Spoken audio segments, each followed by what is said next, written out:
તો રાજકોટ જિલ્લાના ધોરાજીમાં ઋતુજન્ય રોગચાળો વકરે હોય તેવું લાગી રહ્યું છે।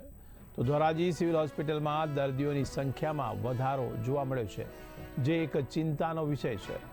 દર્દીઓની સંખ્યામાં થયેલ વધારાને લઈને સિવિલ હોસ્પિટલ તંત્ર પણ હવે સજ્જ બન્યું છે। તો સિવિલ હોસ્પિટલમાં નર્સિંગ સ્ટાફ, ડોક્ટર સહિત દવા અને ઇન્જેક્શનનો જથ્થો ઉપલબ્ધ હોવાનું જાણવા મળ્યું છે।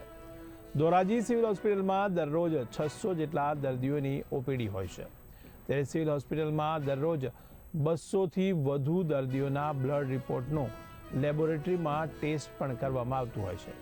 ત્યારે દર્દીઓની સંખ્યામાં 20થી 30% વધારો થયો છે।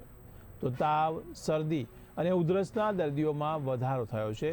તો મિશ્ર હવામાનને કારણે આ રોગચાળો વધ્યો હોવાનું અનુમાન કરવામાં આવી રહ્યું છે। હું ડૉક્ટર જયેશ વસેટિયન એસડીએસ ધોરાજી ખાતે અધિક્ષક તરીકે ફરજ બજાવું છું। હાલમાં અમારી હોસ્પિટલ ખાતે અંદાજે દરરોજના 600 દર્દીઓ ઓપીડીમાં લાભ લે છે।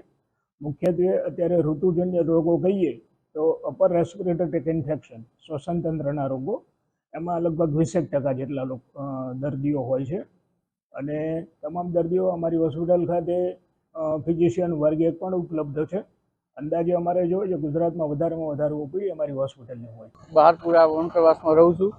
સરકારી હોસ્પિટલે અમે પણ શરદી માટે આવેલા હતા અને અહીંયા બહુ ટ્રાફિક અને લાઈન અને બહુ દર્દી છે અને સરકારી દવાખાનામાં બહુ સંખ્યામાં દર્દીઓ છે। વાતાવરણમાં પલટો આવતા ઘણી બધી પબ્લિક અહીંયા સરકારી હોસ્પિટલની સારવાર લે છે। સરકારી હોસ્પિટલનું કામ બહુ જ સારું છે।